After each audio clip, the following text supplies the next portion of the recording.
Muy buenos días o tardes, según sea el caso. Agradezco a la doctora Marisa Trejo Sirvent, poeta e investigadora, por su amable invitación a participar en el 14º Encuentro Internacional de Investigadores de Lenguas y Literatura. A continuación, compartiré ciertas apreciaciones sobre la obra del poeta Óscar Oliva.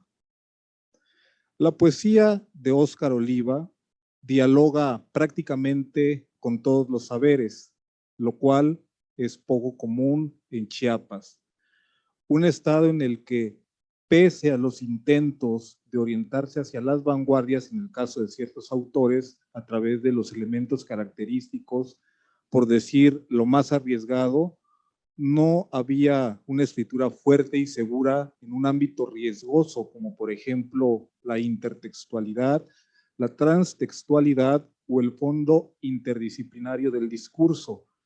Además de la articulación de la escritura en verso y en verso corrido, lo que llaman prácticamente prosa, en un tejido de tramas en un mismo texto. La trilogía de Óscar Oliva, que va de estratos a lascas, es prueba de estos alcances y búsquedas del lenguaje y de la poesía en Chiapas. Si bien algunas características del manejo no convencional, como la representación verbal de objetos visuales y cuadros, que es un recurso que está presente desde la antigüedad, desde la Ilíada, y también en poetas como Carlos Pellicer o William Carlos Williams, ya aparece en la obra de Oliva desde Estado de Sitio en 1971, al igual que la metatextualidad. Por ejemplo, el cuestionamiento y la preocupación del oficio y la función del artista en este poema inicial, El artista, en específico del poeta manifestado dentro de la propia obra. Por supuesto, cabe señalar la obra de otros grandes poetas chiapanecos como Rosario Castellanos y Juan Bañuelos, también dialoga con la tradición y actualiza los mitos para tratar los temas de siempre. Oliva canta y cuenta lo verosímil, lo posible en nuestro tiempo. Asombroso asomo al mundo desde su visión particular, pero también manifiesta la acumulación o el sedimento de las épocas, de los eones, los tiempos que preceden a este instante, en una composición y varias composiciones en las que participan los seres y las cosas, saberes y palabras, sinfonía semántica por la que se advierte la epifanía latente en cada momento, en cada sitio y en cada urbe. Hace más de una década, en el libro Estratos del 2010, El tiempo y la ciudad, el devenir de la urbe, en paralelo a su biografía, inquietaban al poeta. El diálogo, por supuesto, con la tradición, la atmósfera onírica, el vértigo frente a la indeterminación, el cuestionamiento y la respuesta anímica dinámica como actitud poética frente a la realidad, la metáfora sensual, corpórea y la aceleración del tren de imágenes reflejan la experiencia del sujeto en nuestra época, la de la comunicación instantánea y de los cambios continuos a gran velocidad. Pregunta el poeta, ¿quién envejece más rápido, Tuxtla o yo? Leo que el poeta Eisai sabía exactamente en qué momento le llegaría la muerte. Debo decidir responder o seguir leyendo.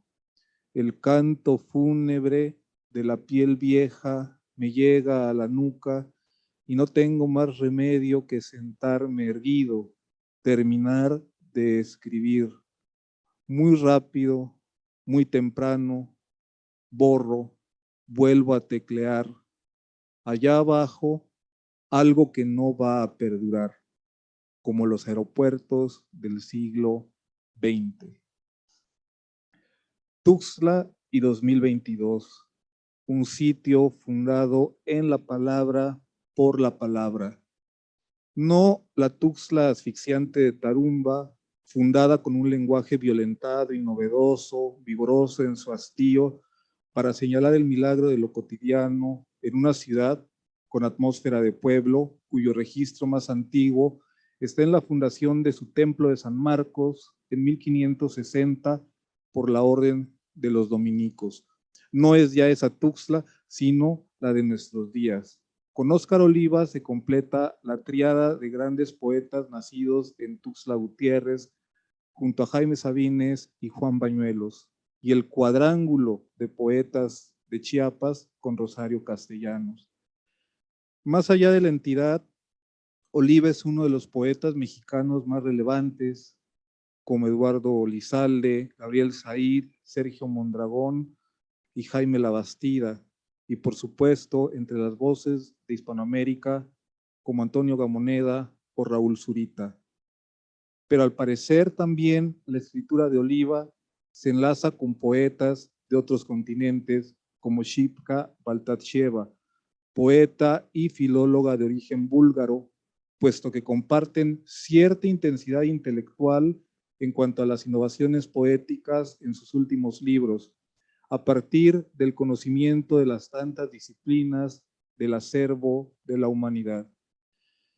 Es posible que el extrañamiento primordial, el asombro que suspende el ánimo al leer lienzos transparentes, estratos o lascas, que bien podrían pensarse como un libro en 3 entregas o como un poema de muy largo aliento, sucede tal vez por situarse frente a un lenguaje al norte del futuro, como diría Paul Celan. Dice el poeta: tu rostro está resplandeciente por una luz que no sabes por qué está ahí, cuando todo ha sido extinguido.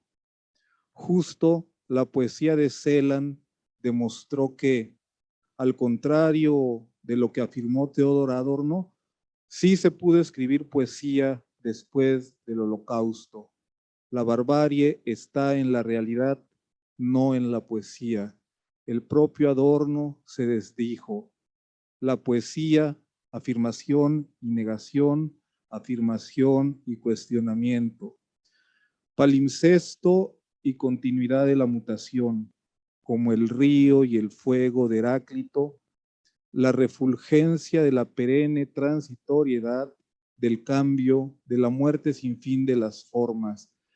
Solo con un lenguaje al norte del futuro es posible decir: los árboles se van cargados de belleza. Justo, Oliva es un atento escucha del lenguaje al norte del futuro del propio Celan.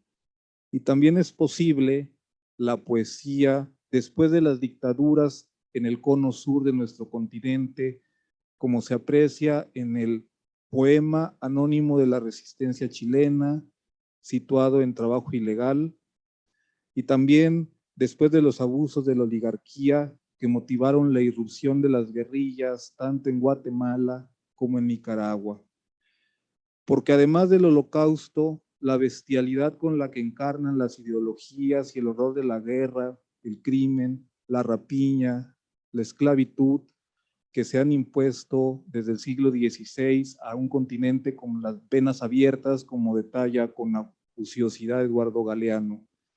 En otras partes del mundo, la violencia y la muerte, como se ha manifestado en Kosovo, en Congo, en Irán e Irak, o el 11 de septiembre, y con las 1001 situaciones atroces ocurridas en las últimas 7 décadas.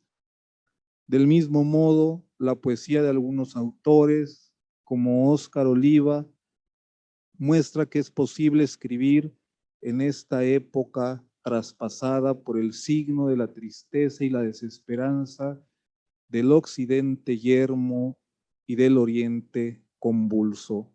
Oriente y sus misterios, occidente y su tristeza pensante, con el signo de la desesperanza en la frente. Escribir como un poeta de nuestro tiempo, escribir en este instante, en un planeta y con una humanidad que necesita poesía para resistir el tránsito cada vez más veloz hacia la extinción de la especie, hacia la nada. La poesía de Oliva, como afirma el poeta Gustavo Ruiz Pascasio, lucha necesariamente no solo por abordar a los desposeídos de su tiempo, sino al desposeído tiempo de la palabra que abriga y descubre al hombre, cuyo canto siempre vuelve allende los siglos. No hablamos del fin de la historia ni del exilio del espíritu para expresarse en términos hegelianos. Solo observamos y padecemos la mera dialéctica, el devenir de la época, la ley del fuego que consume toda forma.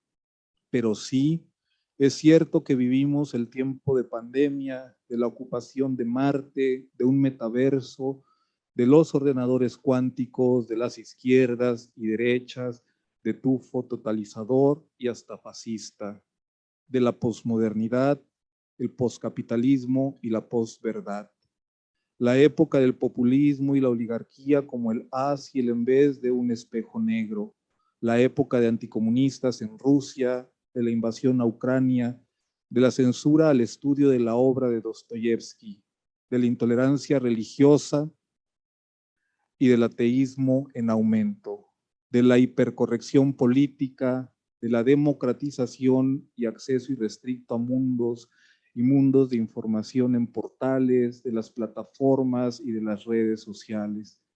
Época acrítica, pero censora, en la que es preferible no alzar la voz, aunque todos hablamos confundidos, como en los días de Babel, al menos en lo cotidiano. ¿Cómo escribir poesía en el tiempo de los criminales? Años de ruina, 5,000 al menos desde la epopeya de Gilgamesh y casi 6,000 desde la salida del jardín del Edén. Conflictos armados, delincuencia, explotación, desaparecidos y ejecutados. Abundan quienes afirman que esos son los únicos temas de la poesía. ¿Quién se atrevería a decir lo contrario? Mares y cielos intoxicados como la juventud. Cada vez más niños medicados con trastornos, cultivos transgénicos y especies animales en peligro de extinción, como muchas lenguas originarias. Dice el poeta, empinado me dispongo a esperar la extinción del mochó, lengua con solo 141 hablantes en las faldas del Tacaná, y a que me agarre el furor del Puzunque con esos 141 habitantes del planeta. ¿De qué se ocupa el poeta? Del lenguaje, su decir, que es decir del pueblo, de los pueblos, de escuchar el diálogo de los dioses, del que participa, ¿qué dioses y todos han muerto? ¿Cómo han de desaparecer autores y lectores, sujetos, según Roland Barthes y Michel Foucault? En medio del desastre, de la crisis civilizatoria, como expresan tanto Óscar Oliva como Eduardo Milán, el poeta observa, guarda y transgrede el silencio. Por su parte, desde la academia, la discusión seria sucede en el orden del cuestionamiento y la negación de los grandes discursos, la filosofía, la política, la ciencia y la filosofía. La religión ya había sido cuestionada por los librepensadores y otros desde el 16 y en adelante, pero no la poesía, la musa, la hermana mayor, la madre, la loca de la casa, la imaginación, la creadora, virgen de cabeza cercenada, como dice Oliva. Cito, Juvenal supo que las trampas que rodean al hombre son tantas como la espuma que rodea al que se zambulle en el mar. Espuma que nos envenena el pensamiento, amortaja la cabeza cercenada de la musa. Muerte de la muerte, porque la musa es la muerte misma, nos sugiere el poeta.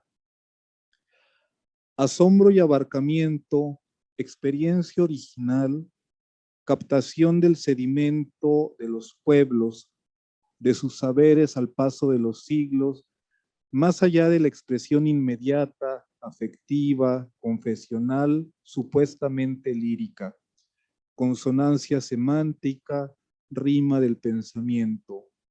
A este punto conviene atender la pregunta del teórico Eduardo Milán a propósito de la crítica a la poesía concreta por su supuesta frialdad y puede extenderse a la poesía de la inteligencia de Óscar Oliva. Dice Eduardo Milán, ¿cuál es el corazón de una poesía caliente y no intelectual? ¿Un corazón descerebrado? ¿Cómo aproximarnos entonces a la poesía del autor tuxtleco? Tal vez con la mirada al norte del futuro, con la facultad de asombrarnos por los triunfos colectivos, la biología y la astronomía, las máscaras de Humboldt y el bestiario medieval Speculum Naturale, con la física y la arquitectura de la mano, la botánica y los laberintos de la teología, la obra de los clásicos grecolatinos y la filosofía, el arte todo, la danza, el teatro y la plástica. Desde las cuevas de Altamira y la pintura medieval de Lucas Cranach y el Bosco o Cosimo Tura, y por supuesto Velázquez, el famoso artista de estado de sitio, y la obra de Rubens, Vermeer y Rembrandt, tan citados por Oliva en Lascas. Hay que acercarse a través de Cristóbal Villalpando y los muralistas mexicanos. También a través de la cinematografía, como Aniquilación de Alex Garland o Naruga el Esquimal de Robert Flaherty. También los instrumentos músicos de los pueblos originarios, como el carrizo y el tambor de los Sopes de Tuxtla, y hasta las misas de Johann Sebastian Bach, el jazz y hasta David Bowie, Mateo Flecha, José Alfredo Jiménez y los grandes sabios como Freud y Darwin. La informática y las redes sociales no son ajenas a la obra del autor de Lascas. Tampoco le es ajeno a Anacreonte, como no le fue a Juan Bañuelos, si ustedes bien recuerdan el poema Anacreóntica, ni tampoco le es ajeno el Ulises de James Joyce. El flujo de la conciencia y el flujo de la cultura, como la ondulación del tiempo, la superposición de los estados físicos que conocemos como realidad y la superposición de los estados de conciencia que conocemos como yo. La copiosidad de imágenes, signos y significados, modos y modalidades de la conciencia que se intenta asir con el lenguaje. Todo eso está en esta poesía. Si bien la presencia de otras obras literarias para William Carlos Williams, autor clave para nuestro poeta, significa, en el caso de William Carlos Williams, un deplorable retroceso para la poesía y hay un evidente rechazo a la intertextualidad, que es una característica de la poesía de Pound y Eliot, como precisa la doctora Marta Celis Mendoza.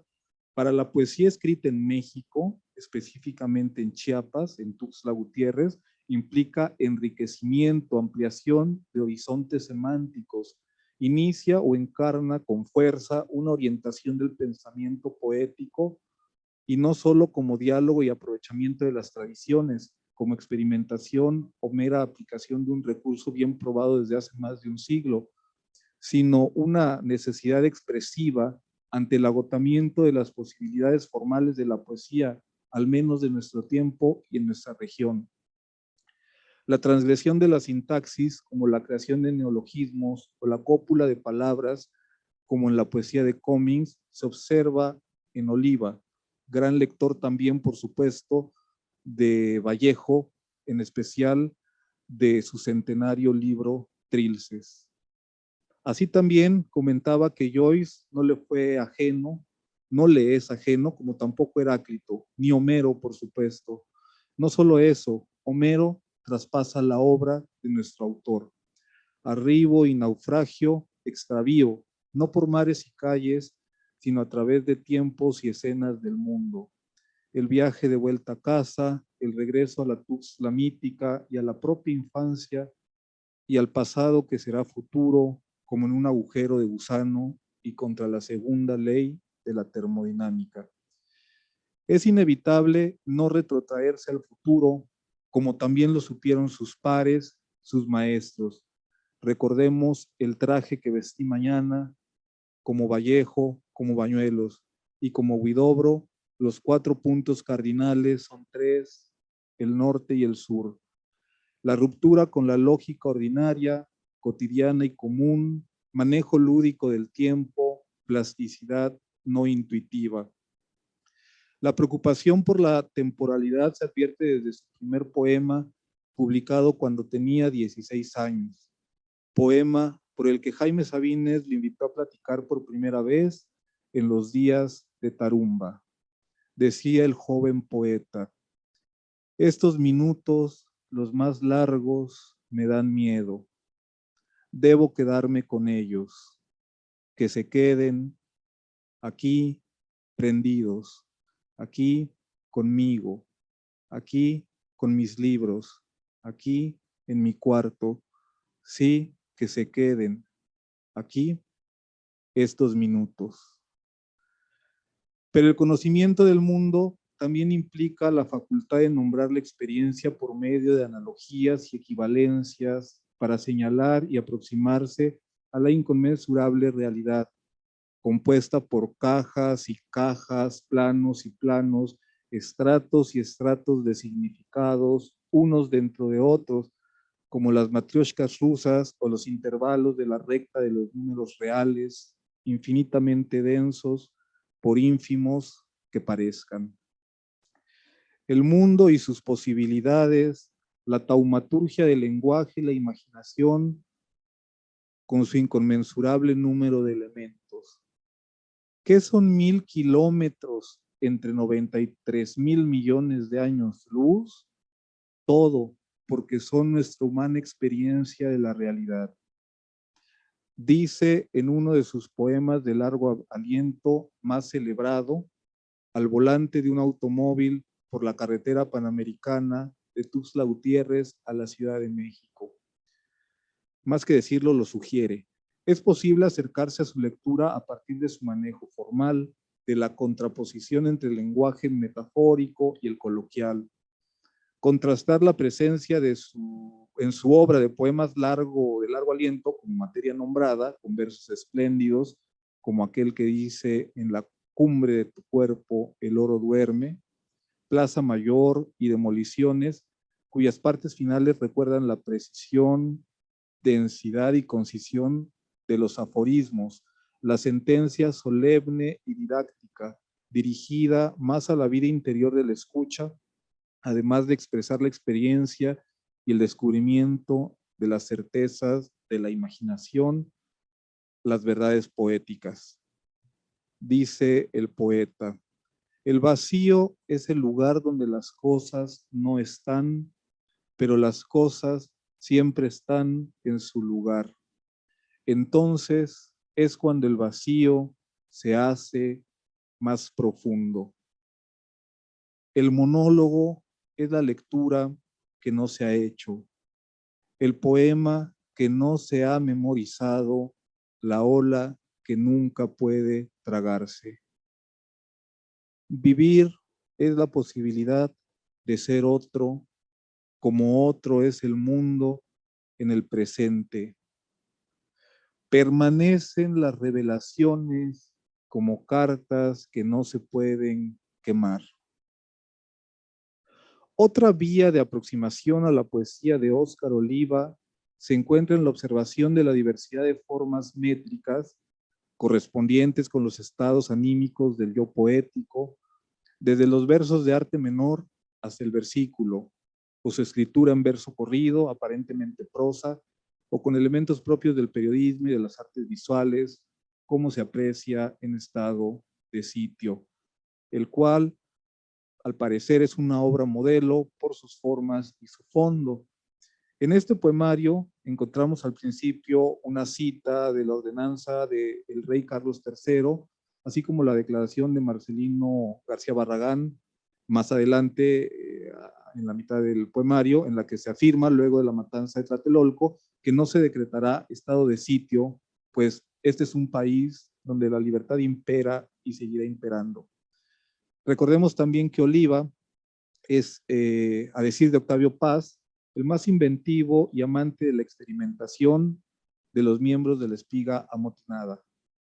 En ese sentido, podemos aproximarnos desde la mirada de la solidaridad del poeta con las luchas y resistencias contra el capitalismo, recordando que estuvo cerca de los obreros y estudiantes, de indígenas y mujeres, cerca de la guerrilla centroamericana, como es claro en el celebrado poema El sufrimiento armado.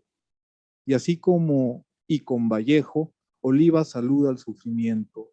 El yo lírico padece la violencia, cifra su horror y responde, como en el poema Concentración de la cólera, dedicado a José Revueltas, con un epígrafe de Catulo. La policía secreta, la fuerza armada y bruta contra el ciudadano de a pie, revela la realidad de México durante los regímenes de Díaz Ordaz y Echeverría.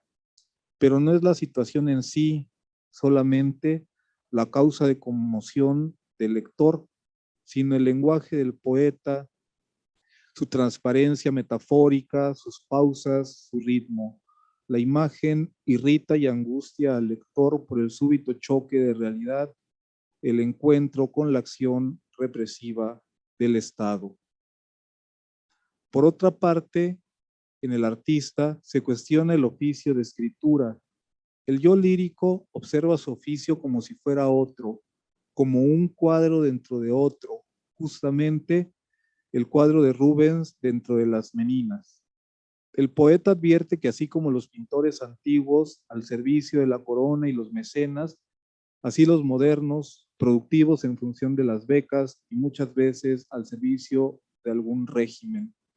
La libertad también es ajena al protagonista y narrador del libro, al yo de la creación artística, puesto que el poema, la obra de arte, está sometida a sus propias leyes, su lógica interna, de la cual el yo poético no podrá escapar, pese a la multiplicidad de interpretaciones que el poema pueda motivar. En Estado de sitio, un clásico de la poesía escrita durante la segunda mitad del siglo XX en nuestro país, encontramos también los poemas En una sola llama y Samar, ejemplos de erotismo, una de las vertientes de la poesía de Oliva que no ha sido tan atendida como sí, en cambio, los motivos sociales que llevaron al equívoco de considerar su obra estrictamente como poesía comprometida o poesía social. Su poesía no está comprometida, sino con la poesía, con el lenguaje, dice el poeta. Si pudiera hablar sin el cuerpo, lo haría y hablaría para siempre. Y está comprometida con el conocimiento y con la velocidad de los acontecimientos, con la vida y con la realidad. Poesía de la inteligencia, de los sentidos y los saberes. Dice el poeta, quiero que mi poesía esté marcada por la velocidad de los acontecimientos planetarios, que explore el conflicto entre razón y pasión, tal como lo hizo Garcilaso de la Vega, que sea una poesía abierta, que crezca desde las raíces milenarias del canto del mundo.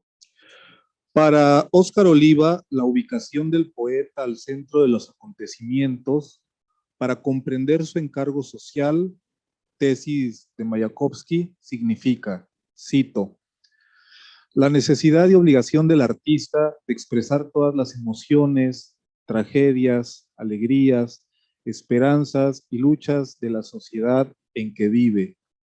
Saber comprender las angustias y ansias de libertad del hombre contemporáneo y decir todo esto, siempre desde el lugar mismo de los acontecimientos, con las palabras más ardientes, desnudas de todo ropaje innecesario, destacando estos mensajes por encima de las cabezas miserables como una cima violenta. Fin de cita. Las circunstancias históricas, contingentes, podrían ser no más que motivos y como los temas de siempre, el amor, el erotismo y la muerte, el tiempo, en la obra de Oliva, son refigurados y tamizados con las pasiones del poeta, las de todos los hombres de todas las épocas, desde su visión particular, desde su lenguaje, tensa lírica trastocando el ánimo épico de nuestra época, cuyos atributos principales son de orden estético e intelectual y no tanto por sus referencias y alusiones a los conflictos y problemas sociales, ni su posición crítica frente al poder establecido por la economía capitalista, por su solidaridad con el sufrimiento, como la de César Vallejo. Porque tan poetas Mayakovsky como Marinetti, García Lorca como Ezra Pound o Reinaldo Arenas como T.S. Eliot. En la actualidad sobreabundan libros, proyectos de poesía que incorporan elementos del periodismo, por ejemplo, la cita de cifras, datos duros, estadísticas y declaraciones o entrevistas, o la reiteración ad nauseam de escenas de la gran tragedia latinoamericana, entre la mera exposición y lo naif de la anécdota y las narrativas confesionales, la prosa que a merced de teclear enter simula versos y no son más que tímidas, ingenuas o maliciosos resquicios, simulacros de lo que la espiga motinada hizo, de lo que Óscar Oliva creó hace más de 50 años en México, algo más que poesía social, poesía lo que perdura.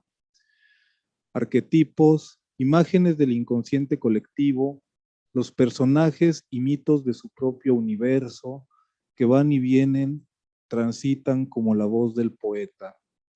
Aún más, se convierten en indicios de la consistencia y unidad de su obra, desde la voz desbocada en 1960 hasta Lascas del 2017. De ahí que, tal como se hizo en la edición de trabajo ilegal o iniciamiento, se puede configurar un libro, crear un poemario, componer de nuevo con poemas anteriores, puesto que todos están escritos en un mismo tiempo, el ahora, como precisa el poeta Luis Arturo Guichard. Las combinaciones de los mismos artefactos que posibilitan la experiencia poética, de los mismos poemas, permite la emergencia de nuevos sentidos, de una realidad más plena.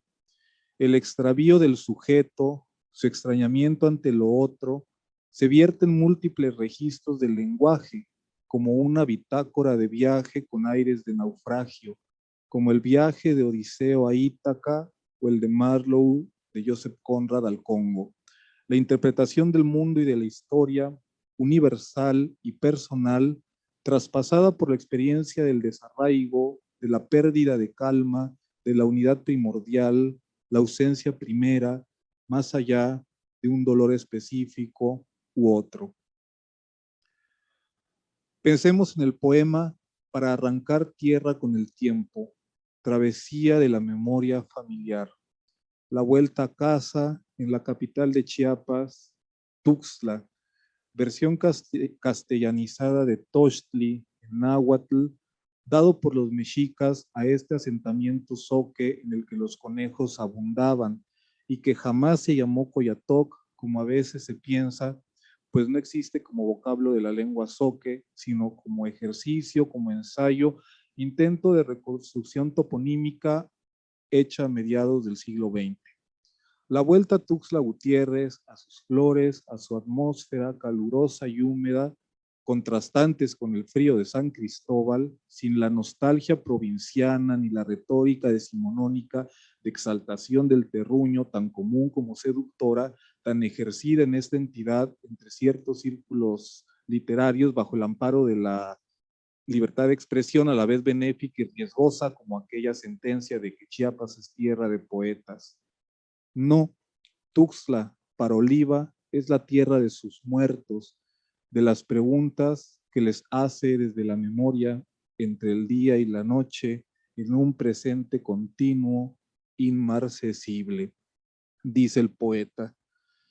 En Tuxtla el crepúsculo puede tocarse, olerse, es como la flor de Candox o de Sospó, puede cortarse, y sin embargo permanecer intacto cuando se contradice, cuando lucha con nuestras preguntas. El encuentro con el Padre, el real y el mítico, se concreta en sueños. ¿Quiénes sueñan, los vivos o los muertos? ¿Qué sueñan los personajes de los sueños? En el sueño todo es presencia, solo el ahora, como en la poesía, en especial la de Óscar Oliva. Si aconteciera otro tiempo, sería el sueño de alguien más, alguien que soñó o soñará, como abrir un libro en otra página, adelantar o atrasar la reproducción de una película, siempre y cuando no se trastoquen los tiempos previamente dentro de la narración. Dice el poeta: atravesando el pueblo, llegué hasta mi antigua casa. Mi padre dormita en su hamaca, recién bañado, oliendo a agua de colonia.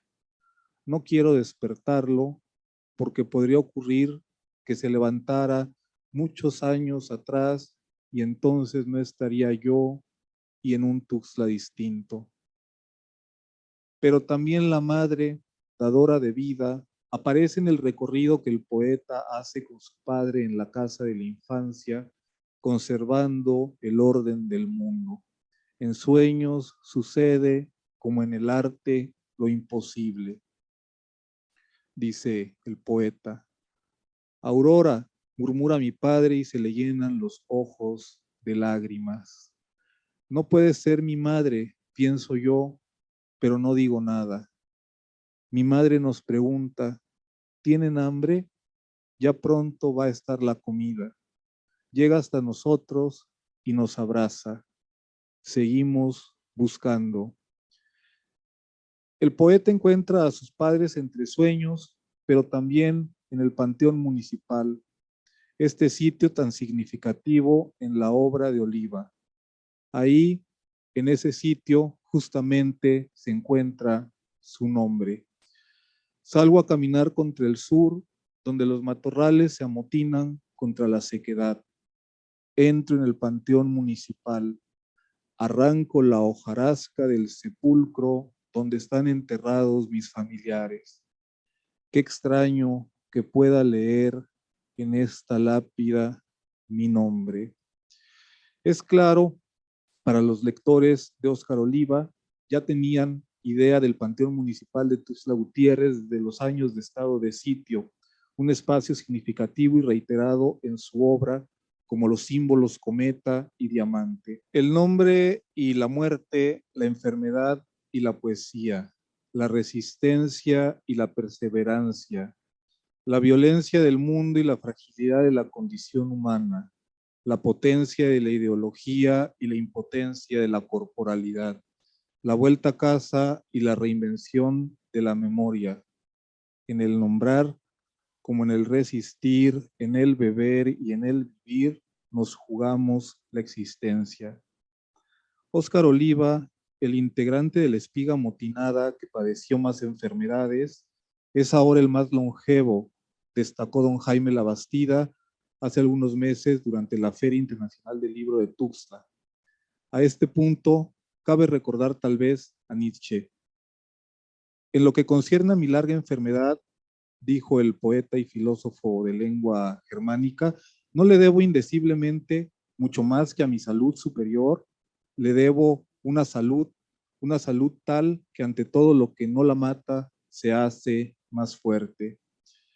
Poesía tal vez desde la enfermedad del ser, poesía en la que se conjuran las salvajes técnicas de la medicina medieval y la clínica para los disidentes del sentido. Oliva escribe en Lascas: una operación quirúrgica para extirparme la piedra de la locura. Yo soy el hombre que mira hacia ustedes, aunque en realidad lo que se me está extirpando es una flor, un tulipán. Locura, jardín de las delicias en el palacio de la muerte. El misterio del delirio, de la proximidad, de la muerte, del verdadero enigma originario. Y esta vecindad de la existencia, conjunto abierto, poroso, colindante con la nada, se experimenta como espanto, como horror, tan a la mano en nuestra época, la época también de la muerte del arte, de la obra de arte en el tiempo de su reproducción técnica, como se titula aquel clásico de Walter Benjamin, el célebre pensador judío, presente a lo largo de todo el poemario Estratos. Respecto a esta obra, la primera de la trilogía de Vanguardia de Oliva, dice: lo que yo he podido hacer en Estratos es decir el horror, más que denunciarlo, más que tolerarlo, más que estar dentro de ese remolino que por supuesto nos toca a todos, y dentro de ese remolino también estamos viviendo. ¿Cómo es posible a los 85 años ser el poeta más joven y moderno y arriesgado de su generación y de las 2 o 3 posteriores en México? Aún más pregunto, ¿cómo puede alguien abofetear la enfermedad y mostrar que la voluntad de conocerlo todo, de iluminarse con lo inmenso, con la poesía, en este tiempo, en este mundo, en el paroxismo del absurdo? No lo sé, pero aguardo indicios con la lectura de su obra, estrato por estrato. Poeta caracterizado por la generosidad, la humildad, humilde, pero como San Juan de la Cruz, y la excelencia, esa cualidad tan difícil a decir de Baruch Spinoza, como también precisa George Steiner. Lo que sí sé es lo dicho por Heraclio Cepeda en el texto de presentación del fonograma Poesía Voz Viva de México. Cuando de las manos de Óscar Oliva brota la poesía, el tiempo vuelve, regresa, acomodándose en las ruinas. Muchas gracias.